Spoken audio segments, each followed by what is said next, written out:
Hello dear students, welcome to VV education services Bhopal. आज हम unit 5 का 4th topic international financing instrument इसे cover करेंगे। ठीक है, जैसे आपको याद होगा कि यूनिट 5 का फर्स्ट टॉपिक था हमारा इंटरनेशनल फाइनेंसिंग। हमने पढ़ा था कि इंटरनेशनल फाइनेंसिंग क्या होता है।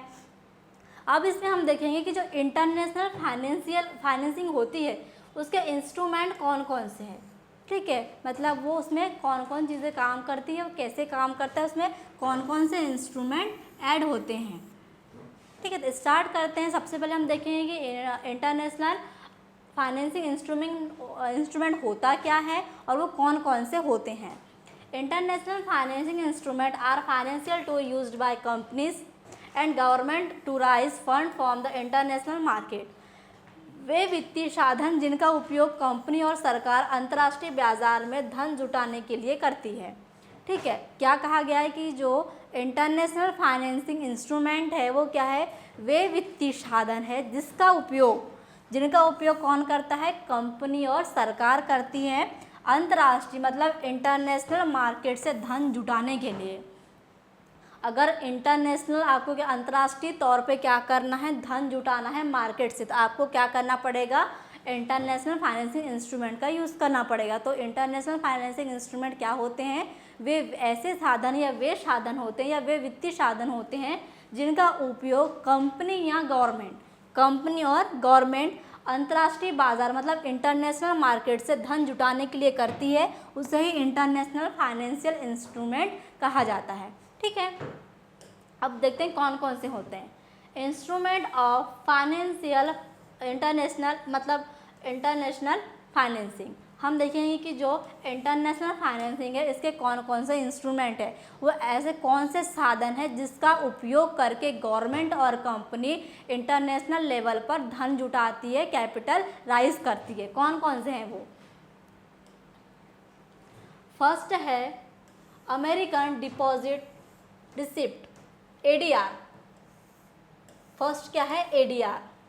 ये क्या है, ये एक इंस्ट्रूमेंट है जो क्या करता है, गवर्नमेंट और कंपनी को कहना चाहिए इंटरनेशनल लेवल पर या अंतर्राष्ट्रीय लेवल पर धन राइज करके देता है, धन जुटाने में, फंड जुटाने में हेल्प करता है। ADR American depository receipt a certificate issue bye a US bank representing share for a foreign company. विदेशी कंपनी के शेयर्स को अमेरिका बाजार में ट्रेड करने के लिए जारी प्रमाण पत्र। देखो, जो ADR है, ADR क्या है, विदेशी कंपनी के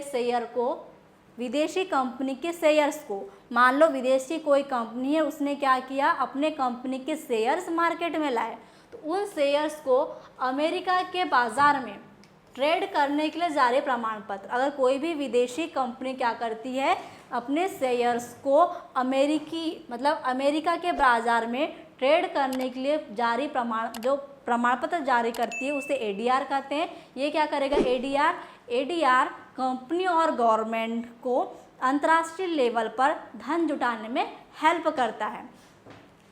एग्जाम्पल, इन्फोसिस अपने शेयर अमेरिका में बेचने के लिए क्या करेगी, ADR जारी करेगी। जब तक वो ADR जारी नहीं करेगी, इन्फोसिस कंपनी अपने शेयर अमेरिका में नहीं बेच सकती। अगर इन्फोसिस कंपनी ने क्या किया, ADR जारी कर दिया, तो वो अपने शेयर्स अमेरिका में जाके ट्रेड कर सकती है। ये क्या है, इसका फर्स्ट इंस्ट्रूमेंट है, किसके लिए, इंटरनेशनल लेवल पर धन जुटाने के लिए।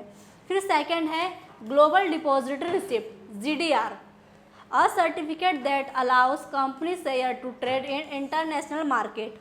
कंपनी के शेयर्स को कई विदेशी बाजारों में ट्रेड करने की अनुमति देने वाला प्रमाण पत्र। रिलायंस क्या करता है, अपने शेयर्स लंदन और यूरोप के बाजार में GDR के रूप में जारी करता है। किसके रूप में, GDR के रूप में। GDR क्या होता है, ग्लोबल डिपॉजिटरी रिसिप्ट। कंपनी के शेयर्स को, एक चीज़ में याद रखनी है कि कंपनी के शेयर्स को कई विदेशी बाजार में, जो अमेरिकन मतलब ADR था उसमें क्या हो रहा था, कंपनी के जो शेयर्स है सिर्फ अमेरिका के बाज़ार में ट्रेड कर रहा था। बट GDR क्या है, वो कंपनी के शेयर को विदेशी बाज़ार में ट्रेड करने की अनुमति देने वाला प्रमाण पत्र है। ये सिर्फ ये बेचने के लिए प्रमाण पत्र जारी कर रहा था, और ये किसके लिए, अनुमति देने के लिए कि हाँ आप उस देश के मार्केट में क्या कर सकते हैं, अपने कंपनी के शेयर बेच सकते हैं। इसकी अनुमति प्रदान करने वाला प्रमाण पत्र क्या कहलाता है, ग्लोबल डिपॉजिटरी रिसिप्ट कहलाता है, GDR कहलाता है। तो ये भी क्या है, ये भी एक इंटरनेशनल लेवल पर धन जुटाने, फंड जुटाने के लिए क्या है, एक इंस्ट्रूमेंट है। फिर थर्ड है euro bond, a bond issue in a foreign currency outside the country of that currency, विदेशी मुद्रा में अपने देश के बाहर जारी किया गया बॉन्ड, विदेशी मुद्रा में। ठीक है, देखो हमने इंडिया का पढ़ा था कि इंडिया में बॉन्ड कैसे जारी होता है, कहाँ जारी होता है, कौन जारी करता है। अब विदेशी मुद्रा में अपने देश के बाहर जारी किया गया बॉन्ड, अब उससे क्या कर रहा है, देखो अगर इंटरनेशनली फंड चाहिए, इंटरनेशनल फंड जुटाना है, तो उसके लिए क्या करेगा, एक इंस्ट्रूमेंट ये भी है कि वो अपनी विदेशी मुद्रा में क्या करेगा, अपने देश के बाहर ही बॉन्ड जारी करेगा। जैसे कि एग्जांपल देखिए, भारतीय कंपनी जापान के बाहर येन मुद्रा बॉन्ड जारी करे। क्या किया, भारतीय कंपनी ने जापान के बाहर येन मुद्रा में बॉन्ड जारी किए, जापान की मुद्रा येन है, बट भारत ने क्या किया, जापान के बाहर जाके उस मुद्रा का बॉन्ड जारी किया। ये भी क्या है, ये भी इंटरनेशनल फाइनेंसिंग का एक इंस्ट्रूमेंट है। इससे आप क्या कर सकते हैं, इससे हम इंटरनेशनल जो फंड है वो राइज कर सकते हैं। फिर है foreign bond, a bond issue bye a foreign company is another countries market, विदेशी कंपनी द्वारा दूसरे देश के घरेलू बाजार में जारी किया गया बॉन्ड। घरेलू बाजार मतलब डोमेस्टिक बाजार, जो ग्लोबल कैपिटल मार्केट का क्या है, एक टाइप है। तो विदेशी कंपनी क्या करेगी, विदेशी कंपनी द्वारा, एक विदेशी कंपनी है, मान लो कोई भी आप कंपनी का नाम ले लो, एक विदेशी कंपनी है, जैसे एग्जाम्पल में लिखा है कि जापान कंपनी ने क्या किया, भारत में क्या किया, ऋण बॉन्ड जारी किए। इसमें क्या हुआ कि जापान की कंपनी थी, जापान की कंपनी ने भारत में जारी किए बॉन्ड। वो क्या है कि विदेशी कंपनी द्वारा दूसरे देश के घरेलू बाजार में, जो बाजार वहाँ पर चलते आ रहा है, जो उसके लिए काम कर रहा है, उसमें बॉन्ड जारी करना क्या कहलाता है, फॉरेन बॉन्ड कहलाता है। और ये भी एक इंटरनेशनल फाइनेंशियल इंस्ट्रूमेंट है। फिर है euro credit, loans provided by international bank in foreign currency, अंतर्राष्ट्रीय बैंकों द्वारा विदेशी मुद्रा में दिया गया ऋण। अंतर्राष्ट्रीय बैंक मतलब इंटरनेशनल जो बैंक होते हैं, इंटरनेशनल बैंकों द्वारा विदेशी मुद्रा में, अब इंटरनेशनल जो बैंक है वो क्या करेगा, विदेशी मुद्रा में, जैसे कि डॉलर ले लो, यूरो ले लो, येन ले लो, इसमें क्या करेगा, इसमें ऋण देगा। वो भी क्या है, वो भी एक प्रकार का इंटरनेशनल फाइनेंसिंग इंस्ट्रूमेंट है। फिर सिक्स्थ है कमर्शियल पेपर, कमर्शियल पेपर हमने पहले भी पढ़ा है, a short term unsecured promissory note issued by company, जब कोई कंपनी शॉर्ट टर्म धन जुटाने के लिए एक असुरक्षित रूप प्रदान करती है पेपर्स का, उसे कमर्शियल पेपर कहते हैं। जैसे टाटा कंपनी कम समय के खर्चों के लिए क्या कर रही है, ये सीपी अरेंज कर रही है, सीपी जारी कर रही थी। ये भी क्या है, इंटरनेशनल फाइनेंसिंग का एक इंस्ट्रूमेंट है, जो कम टाइम के लिए, शॉर्ट टर्म के लिए एक फाइनेंशियल इंस्ट्रूमेंट का काम करता है।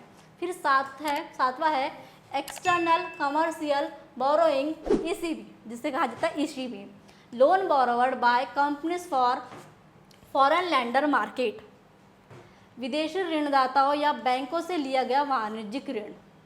विदेशी ऋणदाता मतलब अदर कंट्री में, ठीक है, अदर कंट्री से ऋणदाता मतलब जो अदर कंट्री के बोरोवर्स है, उधार करता है, या कहना चाहिए ऋणदाता है, उससे बैंक से लिया गया वाणिज्यिक ऋण।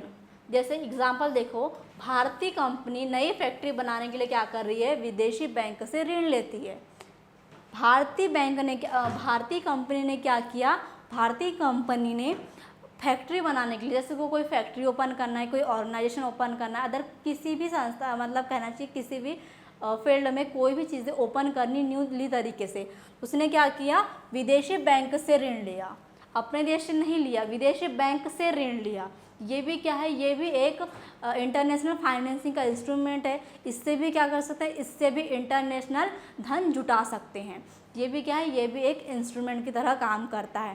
ठीक है, तो हमने क्या क्या देखा इसमें, इंटरनेशनल फाइनेंसिंग इंस्ट्रूमेंट में, इंटरनेशनल फाइनेंसिंग इंस्ट्रूमेंट फर्स्ट होता है ADR, सेकंड होता है GDR, थर्ड होता है यूरो बॉन्ड, फोर्थ होता है फॉरेन बॉन्ड, फिफ्थ होता है यूरो क्रेडिट, सिक्स्थ होता है कमर्शियल पेपर और सेवन्थ होता है एक्सटर्नल कमर्शियल बोरोइंग, जिसे ECB कहा जाता है। ये क्या है, ये 7 प्रकार के हैं इंटरनेशनल फाइनेंसिंग इंस्ट्रूमेंट जो क्या कर रहे हैं, जो इंटरनेशनल फंड जुटाने के लिए काम करते हैं, एक इंस्ट्रूमेंट की तरह काम करते हैं। तो आई होप आपको ये टॉपिक अच्छे से समझ में आया होगा। इंटरनेशनल फाइनेंसिंग क्या होता है ये हमने फर्स्ट टॉपिक में मतलब 5th यूनिट के फर्स्ट टॉपिक में कवर किया था। और इंटरनेशनल फाइनेंसिंग के लिए कौन कौन से इंस्ट्रूमेंट काम करते हैं, कौन कौन से इंस्ट्रूमेंट का यूज़ होता है, वो हमने 4th टॉपिक में कवर किया है। ठीक है, तो यहाँ पर आपकी 5th यूनिट ख़त्म होती है। इसमें 4 ही टॉपिक थे और 4 टॉपिक हमने step by step easily cover किया, जिसमें पूरा इंटरनेशनल लेवल का आपका सिलेबस था। आई होप आपको जो 5th यूनिट थी और इसका जो 4th टॉपिक था जो अभी हमने कवर किया, financial instrument international financing instrument, वो अच्छे से समझ में आया होगा। Thank you very much.